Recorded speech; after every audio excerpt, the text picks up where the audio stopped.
বন্ধুরা আজকে বানাচ্ছি জলপাইয়ের আচার। তো আমি সরষের তেল দিয়ে দিলাম, এরপরে তেজপাতা, শুকনো মরিচ, দারচিনি, গোটা রসুনের কোয়া এবং বাটা রসুন দিয়ে নেড়ে ছেড়ে নিচ্ছি।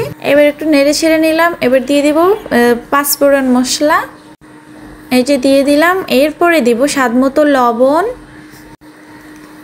এই যে দিয়ে এখন নেড়ে ছেড়ে নিলাম। এরপরে দিব 1 টেবিল চামচ হলুদের গুঁড়া, 2 থেকে 3 টেবিল চামচ মরিচের গুঁড়া। এটা তোমরা তোমাদের স্বাদ মতো ঝাল যতটুকু খাও অতটুকুই দিবা। এরপর দিয়ে দিব আমার সিক্রেট মশলা। এখানে অনেক ধরনের মশলা আমি অ্যাডজাস্ট করে গুঁড়ো করে নিয়েছি।